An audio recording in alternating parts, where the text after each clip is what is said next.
Sore, Assalamualaikum warahmatullahi wabarakatuh. Waalaikumsalam. Pak, posisi Anda sekarang di mana Pak persisnya?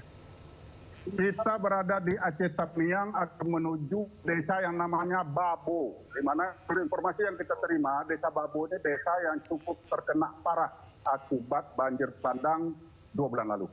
Baik, jadi Anda masih kurang lebih sekitar berapa jam lagi? Setengah jam lagi ke Babo? Kira-kira begitu. Baik, dan itu adalah lokasi tujuan untuk membawa bantuan ya Pak? Atau Betul. memang tujuan utama ya? Kita rencananya ada 2 tujuan utama kita di sore hari ini. Desa Babo ini dan kemudian desa Mananggini sebentar lagi. Jadi kita kesini dulu, habis itu nanti ke desa Mananggini. Oke, jadi dalam setengah jam lagi Anda akan kedua lokasi. Nah, bagaimana akses menuju ke lokasi terdampak, Pak? Apakah Anda mengalami kesulitan? Secara umum sudah baik, walaupun masih ada gangguan kecil, ada lubang-lubang kecil, tetapi itu bisa diakses dengan baik. Dengan mobil kami biasa sangat bisa diakses dengan baik, dalam hal jalan. Oke, saya sempat mendengar kabar tadi ada kabar kurang enak atau mobilnya lagi mengalami kerusakan atau bagaimana sehingga Bapak harus ada di lokasi saat ini? Ya, kami ke sini itu bawa ada 3 mobil, 1 truk, 1 mobil Toyota Hiace. Itu mungkin ada gangguan karena maklumlah namanya jalan, ada berlubang-lubang, ada mungkin bumpernya kena sedikit, itu normal saja lagi diperbaiki sekarang. Itu tidak menjadi concern kami, concern kita bagaimana kondisi masyarakat, Masya Allah, luar biasa. Baik, jadi karena ini memang banyak masyarakat yang sangat membutuhkan bantuan ini Pak ya. Tapi sebelum kita bicara soal bantuan yang diperlukan masyarakat, ini bagaimana situasi terkini di daerah Anda berada saat ini? Apakah memang, karena gini ada beberapa daerah yang akhirnya terkena hujan dan kemudian ada banjir lagi begitu. Apakah di wilayah yang Anda lewati ini juga mengalami hal yang serupa? Barusan kami sempat berbicara banyak juga dengan masyarakat di sini. Saya juga sempat tanya-tanya, ada beberapa hal yang mereka sampaikan.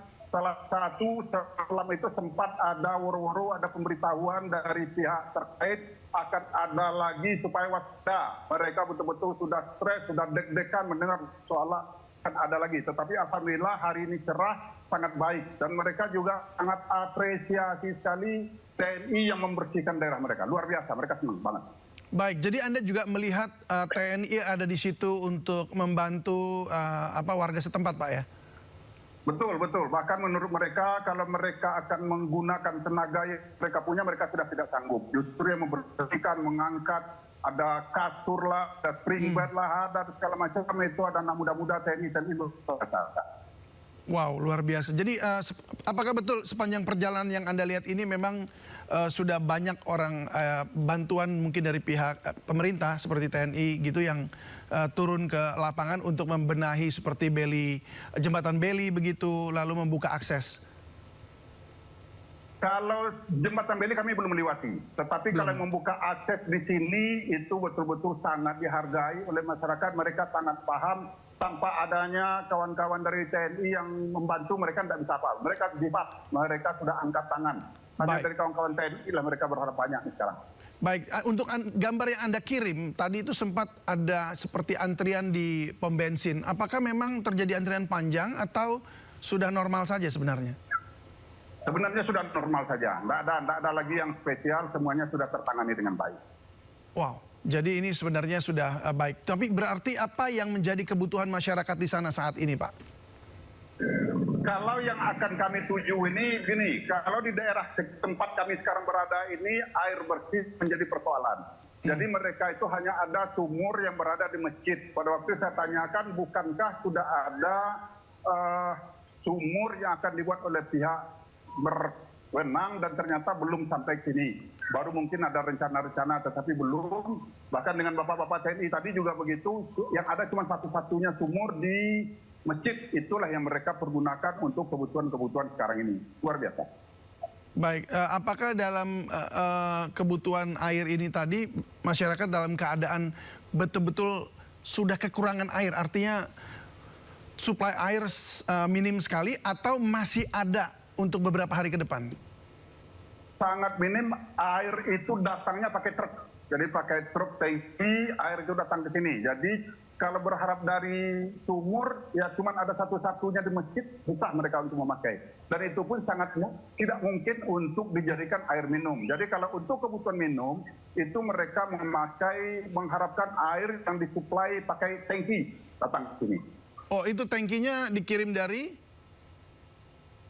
Dari Aceh Tamiang, seperti dari kabupaten, dari pihak kabupaten. Oke, dari Pemda begitu juga yang kirim ya? Atau TNI? Iya, betul. Oke, baik. Betul. Baik, lalu apa saja yang Anda akan kerjakan dengan tim Anda di lokasi tujuan? Apa yang Anda bawa ke sana? Begini, kami ini dari institusi pendidikan dari Asofa Pekanbaru, kami tidak membawa uang banyak, kami tidak membawa tenaga yang besar. Kalau uang lebih banyak lagi, orang yang mampu membawa miliaran, atau dari segi kekuatan TNI, Polri, segala macam lebih kuat dari mereka, dari kami semua. Kami adalah tangan-tangan kecil, tapi kami dari institusi pendidikan yang ingin mempelajari, melihat dengan benar apa yang terjadi, gunanya untuk apa, supaya kami bisa kasih tahu kan kepada anak didik kami bahwa berbahaya jika kita tidak mencintai lingkungan, berbahaya jika tidak sayang kepada lingkungan, berbahaya kalau kita melawan alam, ini berbahaya, itu tujuan kami. Makanya kami menganggap ini adalah laboratorium hidup yang kami ingin datang, kami ingin melihat, Masya Allah luar biasa, tidak bisa kita membayangkan. Kalaulah kita ingin melawan kehendak alam, tidak bisa kita membayangkan apa yang akan terjadi. Itu tujuan kami sebagai insan-insan yang sangat konsen dengan masalah pendidikan. Itu yang akan kami bawa. Karena kami dari Pekanbaru itu sangat jauh loh ke sini. Untuk sampai ke kota Medan saja itu butuh waktu 20 jam. Dari kota Medan ke sini butuh waktu lagi 4 jam. Jadi, namun kami ingin belajar lebih banyak. Bukan memberi lebih banyak, tapi belajar lebih banyak akan kami tularkan lagi kepada anak didik kami. Wow, ini tujuan yang bagus sekali dalam hal pendidikan juga ya. Tapi sebelumnya memang kalau tidak salah beberapa minggu lalu pernah ke Malalak juga ya. Jadi memberikan bantuan juga ke wilayah di Sumatera Barat. Baik, Pak Nofizar, berapa tim Anda dan bagaimana kesehatan mereka? Alhamdulillah itu selalu menjadi concern kami. Kami ada 24 orang, alhamdulillah semuanya sangat bersemangat luar biasa. Ini di sini saya bisa perlihatkan, ini wakil dari wali murid kita mewakili 3.000 wali murid ini Bu Adel ini. Oh, wali murid. Pak, apakah ada murid-murid siswa yang ada di situ ikut? Sekarang terpaksa tidak bisa kami ajak karena sekolah sudah dimulai. Jadi ini, tapi ada direktur, ada wakil direktur, kepala sekolah, dan juga yang paling penting kami bekerja sama dengan salah satu lembaga Gema masyarakat pencinta alam. Nah, ini yang mengkoordinasikan semua, mereka yang menghubungkan kami dengan tempat. Nah, ini ada kawan-kawan kami ini. Tanpa mereka kami juga tidak banyak ini. Baik, Pak Nofizar dan rekan-rekan semua, selamat bertugas dan juga semoga misinya juga tercapai, membawa bantuan kepada saudara-saudara kita yang membutuhkan. Tentunya ini adalah hal yang mulia. Tapi sekali lagi Pak, hati-hati di jalan dan selalu waspada dengar informasi dari pihak BNPB begitu ya, mengenai juga BMKG mengenai cuaca supaya bisa menjaga diri terhindar dari mara bahaya. Salam sehat selalu buat semuanya Pak Nofizar Zen. Pertanyaan tadi satu itu apa yang kami bagikan, itu ada 130 paket yang kami sudah siapkan. Karena dari anak-anak siswa-siswa kami terkumpul dana hampir 150 juta. Sebelumnya juga 150 ke Malalak, sekarang 130 paket yang dari peralatan masak, peralatan makan, kemudian juga kelambung. Nah, itu yang akan kami bagikan insya Allah. Wah, baiklah kalau begitu. Sukses Pak, sampai di tujuan untuk membagikan kepada yang membutuhkan. Salam dari kami. Salam sehat selalu Pak. Ya, Assalamualaikum warahmatullahi wabarakatuh. Waalaikumsalam.